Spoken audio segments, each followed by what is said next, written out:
looking at presentation skills, group work, or presentation skills and group work. Is that recording, Aoife? Oh yeah, it's perfect. So welcome and thank you for coming. The objectives of today is how to work as part of a group, particularly online, how to participate online, and then how to make a good presentation. So some tips that we thought might be useful for participating online. So firstly, to be organised. Have everything that you need ready, have your notes, notebooks, all that kind of thing. Have a study space where you can go and not be interrupted. You might find it useful setting up a study group as well. So having a group within your classes. It can be a nice way, especially at the minute when we are so isolated, to be able to connect with your peers, whether that's from your own class groups or if you have peers from other classes. Take notes as you're going along. Divide it up into manageable chunks, and we would have talked about that in previous webinars as well. You can use SMART goals to divide it up into more manageable chunks. Use technology, and it might seem odd to throw that in there, since that's how we're attending classes now, but there's different types of technology out there, different software and different web pages that you might find useful for increasing your participation online. Make sure to include breaks and downtime. Your eyes need a break from looking at the computer, they need a break from looking at your phone, so go out and get some fresh air. Don't multitask, so focus on one thing at a time. If you're looking at a lecture, focus on that lecture. And it's also really important to ask questions. So whether that's your tutor, if it's your lecturer, or if it's even your peers, ask questions and work as part of that group so you can help each other out. So if you go to Mentimeter, go to menti.com and use the code 6506465. So that's 6506465. I don't have my phone handy, Keeva. Maybe I could do it online. I wonder, actually, I probably could. Yeah. Container.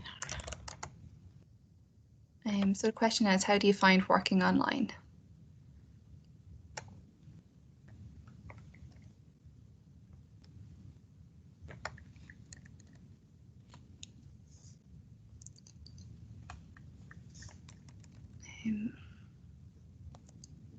So I know myself, I find it can be a little bit difficult working online at times, trying to get into that routine, and it can be hard when your eyes need a break.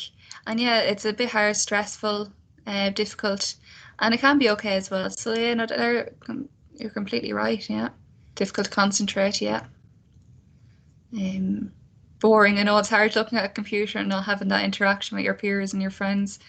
I think, Aoife, would you agree that's kind of, it would be the same as well for ourselves sometimes? Yeah, even working from home, it's can be draining. We normally see students face to face in normal circumstances, and now we're looking at a screen all day. So it is a different kind of interaction. But one I think I'm finding I'm getting used to. Are you? Yeah, it is. It's gas. I'm so much more used to just getting in and getting started now without having to commute or anything like that. So Yeah, it's nice and as well. even like, using Teams and getting all, your technology and everything, Wi-Fi issues and things like that. Like, I think I was a bit daunted at the start, but Yeah, definitely you do get used to it. So, definitely. Okay. So group work. So working in groups can be difficult for a number of reasons. So, different personalities, different timetables, and then people have different expectations, what they want to get out of a module, or the assignment itself. And then also working online presents its own challenges. So you find that motivation to engage with online and getting distracted. It's very easy to get distracted. But some tips then for working as part of a group: communication is key. So it's really important that from the start of when you meet with your group, that you talk about what you want to achieve with the assignment, everyone must have a clear role, so communicate that as well. What do you think your role is? Do you need a leader? Do you need somebody who's going to organise meetings? Does somebody need to take notes? Plan the assignment together, so it's all linked back into communication. Um, have a clear idea of what you want to do with the assignment, break it down, talk through it together, um, and decide where you want the project to end up, and then set clear group deadlines. So this will be separate to the assignment deadline. Have weekly meetings or check-ins and have the deadlines. Okay, we're going to have X, Y, and Z done for this today, and then set a final review deadline in advance of the assignment deadline. So that would be the deadline for when you want your part of the assignment done, that you can add it all together and make sure you're happy with it before it goes to be submitted or presented. Yeah, even creating a WhatsApp group or things like that can be kind of helpful. And I know it's difficult at the start to be kind of talk to new people that you mightn't have engaged with before, and particularly online, it's not the easiest. But me and Kiva have never met each other yet. Yeah, exactly. So we only got to know each other virtually. So it can happen. You can build relationships online. So, and it is the new normal now. So Even messaging someone, because I'll be messaging Aoife going, have you got 5 minutes for a chat? And it's just even to have a tea or just to talk about everything else that's going on outside of work. So that's mm. it, have those meetings as well, and it's a nice way to make friends. Um, and so the next question, have you got any group work? So if you go back to Mentimeter, we have one person has yes, one has no, or it's hard to, what is another no? 3. Okay.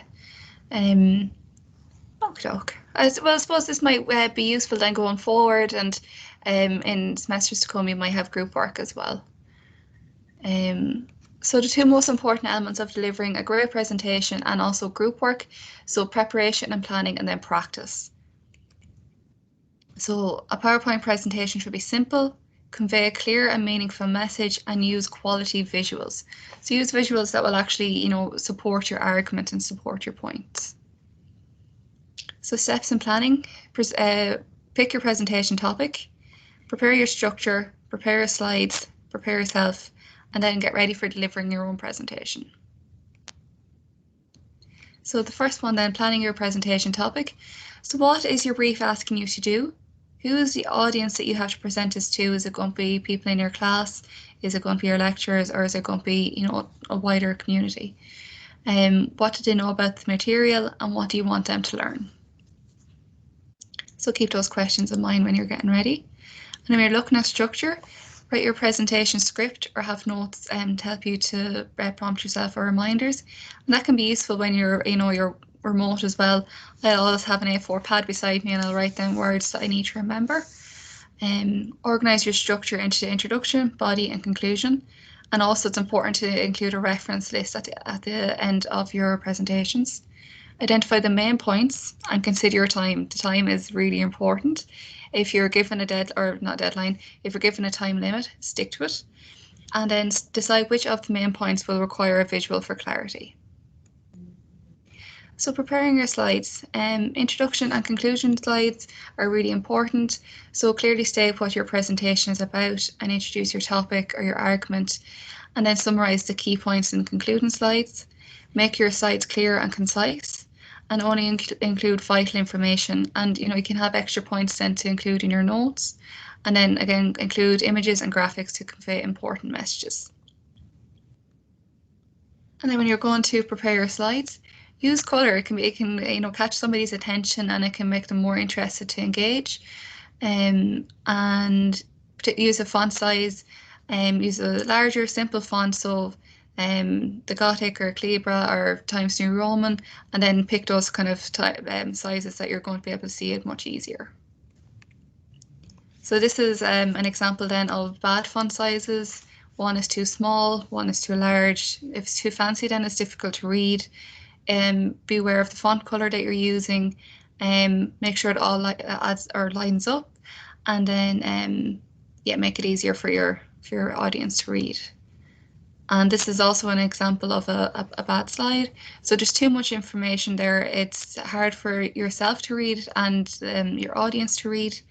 Whereas if you compare it to something like this, it's much more eye-catching. You can get your messages across. It can be a reminder for yourself what you want to talk about as well. Um, okay. So have you got any presentations to do this year or this semester?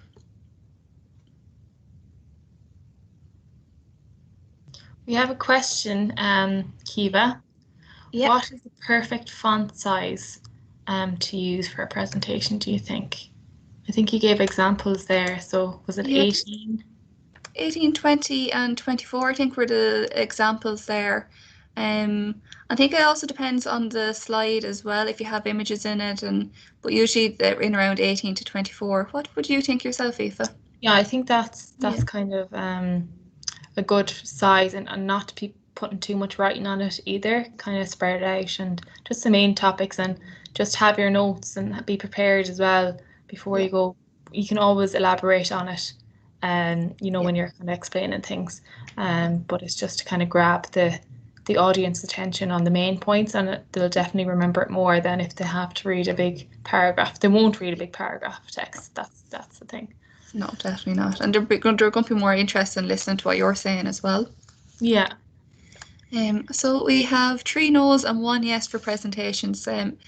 So that's no problem. And going forward, you might have more presentations to do. So, it's useful to have the skills. And good luck to the person who is doing a presentation. So planning then, so preparing yourself. Are you clear on what you want to say? Where are you presenting? Um, so if you are in the future, if you're doing a presentation in a room, what room is it? Where is it? Do you know how to find it?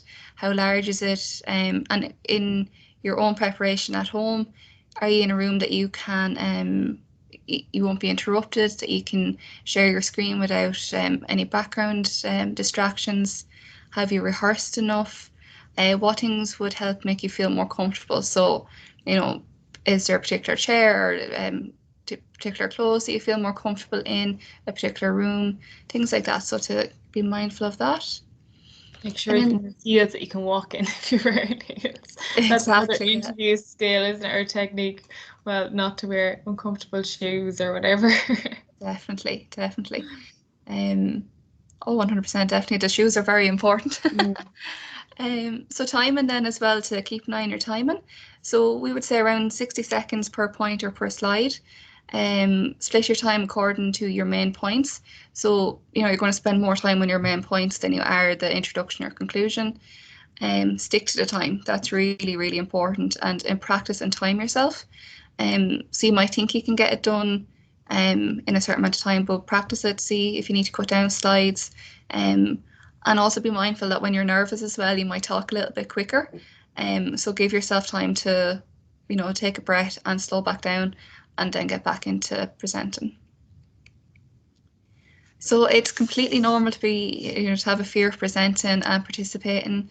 74% of people fear public speaking, and that's ranked number one in fear survey. This is some automatic nervous system responses when life is threatened. So there's a fight or flight system. So you experience dry mouth, adrenaline, shaking, shaky voice, sweating, increased heart rate, and your nervous system then is also activated. You must activate it. So slow down your breathing, slow down your heart rate, minimize perceived threat through biofeedback, take deep breaths, sip some water, get fresh air if feeling overwhelmed. Or if you're in a room with somebody, look at them. It can be useful to have somebody that you are comfortable with, so that you can engage with them while you're talking as well. And That's it's complete. interesting. The number two fear is death. So public speaking is more fearful than that's teeny. And I don't know about you, if I always get nervous when I'm doing public speaking as well. So it's Yeah. something that everyone experiences really. Um, And no matter how many practice sessions you have and things like that, it's still overwhelming. always, Yeah. always, yeah, you'll always feel a little bit nervous, and that's completely fine. I think it's really important to say that's completely fine if you feel nervous as well. It's completely natural. So examples then what we might be thinking. So why am I so nervous? Will I look or sound nervous? Will I mess up what I'm trying to say? Will I get a mental block? Will people sense I'm not confident? What will people think of me? And then you'll start thinking back, oh, I did this presentation before this happened, and that's completely fine. These are the thoughts that we do experience. But when you're feeling nervous, it can be important just to acknowledge them, and then we move forward. So how do you feel about presenting and participating in a group? I know myself, I feel nervous, but I'm also delighted with myself when it's finished. What about you, Aoife? Yeah, I'd be nervous, like even these webinars, at the start when we were, Yeah, starting them off, it was a new idea. We weren't sure how students would engage. yeah, Just, not really that experienced with presenting things online yeah, either. So it definitely was kind of nerve-wracking at the beginning, wondering how well will this go. But like as much kind of we've done a good few now at this stage, so yeah, it's less, and you kind of nearly are used to it now at this stage, and you don't even think about it too much. I yeah, think it's when you kind of get into your thoughts, and it's just a vicious cycle, like yeah, so you just need to break it, and kind of like have that challenge for yourself, set that yeah. challenge for yourself, and see how you get on, and then it'll be less overwhelming, hopefully once you get used to it. Exactly. And it's a learning experience as well. So that's, the more we do it, the better we get. So it's always a good learning experience. And your answers are coming in there, and that's great. So part of a group, which is a fantastic way to feel when you're participating in a group, and that's really good. Fear of messing up. I think we all have that, but that's, I've messed up when I've been doing presentations. Take a breath and move on. It's okay. Yeah, I've And said it to you, Keeva. I was like, oh, I messed up there at that part. And you'd be like, I didn't even notice. But you're yeah, just so much in exactly. your Yeah, head, like. exactly. Yeah. And I think like that's it. When you have somebody you can chat to about after, you can get some positive feedback as well, which is really good. Um, okay, cool. So visualization then and goal rehearsal.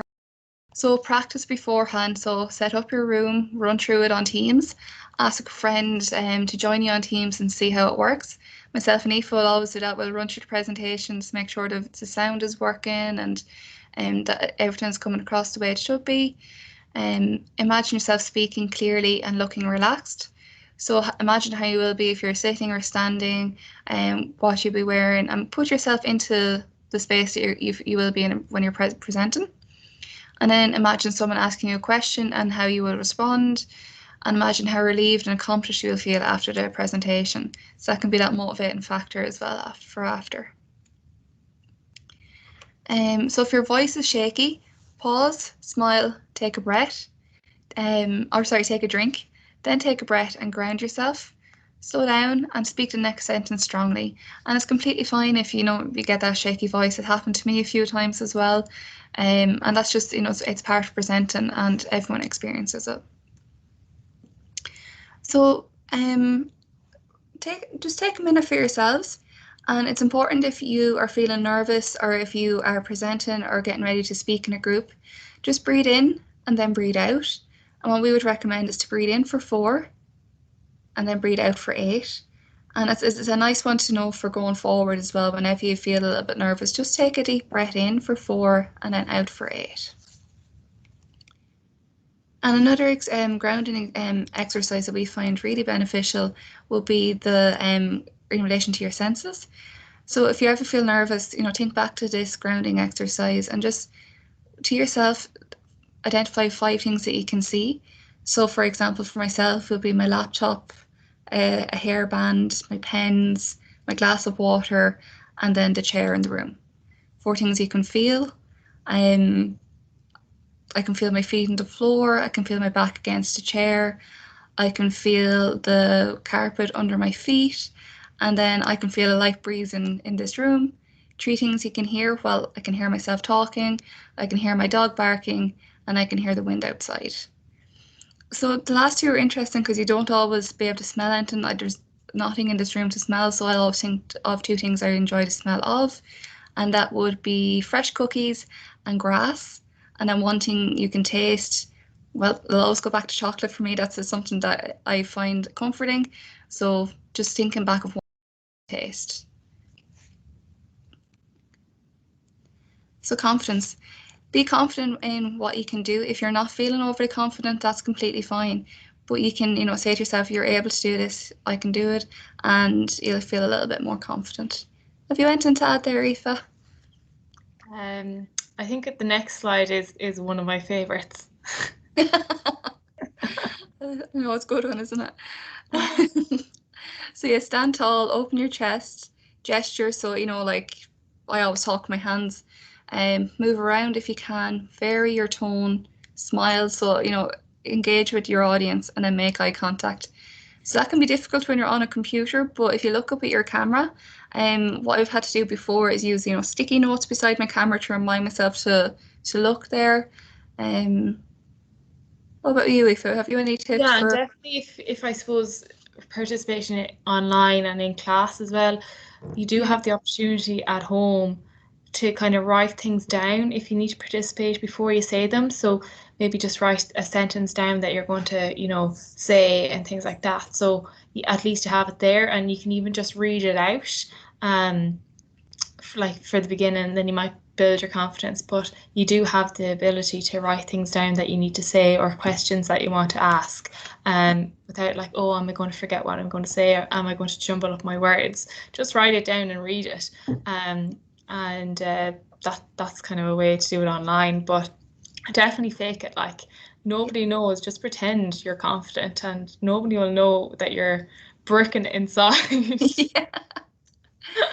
And even if you But do jumble your words, I've jumbled my words plenty of times, especially during these webinars, and it's fine. It's just that's just part of public speaking, and people notice less than you think to notice, and everyone does it themselves, so it's nothing to worry about. But and I yeah, think definitely fake it. Yeah, and I think you do need to kind of give yourself a bit of slack. Um, and I suppose, if it was your friend or if it was another person, would you judge them on whatever you did wrong? And you probably wouldn't in a class or in a presentation. You wouldn't judge them on them mixing up a word or mispronouncing something. So kind of look at yourself. So why am I kind of judging myself on this? So definitely fake it and don't give yourself too much. Don't be too harsh on yourself. Yeah, Yeah. definitely. No, that's very good points. So Mentimeter, so what are your strengths in group work? And what do you think you can bring to the group? Um, can be difficult to think of the strengths that you can bring, but it can be as small as you like as well.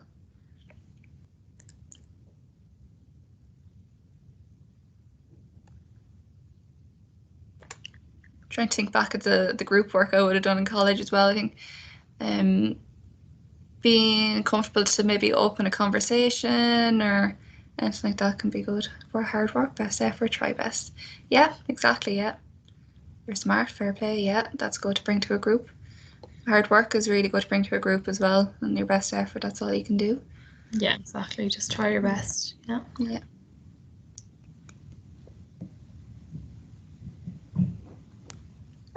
Yeah. Um, okay, I might move on to the next one then. So awkward questions then. I think you'll always get asked an awkward question or something you can't quite remember the answer to. I apologize, my dog I think is starting to bark in the background. I apologize if you can hear her. But you can stall, so that's a great question. Thank you for asking that question. Take a sip of water. Be honest if you don't know. So even that's a great question. I'll have to come back to you on that, or that's a really interesting point. That's a good place to research next, something like that. Point where they could find information if you know, and then offer to source information for them. I can find out that if you and get back to you. So then take the point. So preparation is key. Practice, practice, practice, and reframe anxiety. So like we've mentioned, fake it until you make it, and use techniques that make you feel calmer or a little bit less stressed when you're thinking about group work and presentations. Okay, so have you got any questions? I might just stop recording now, just. Right, perfect.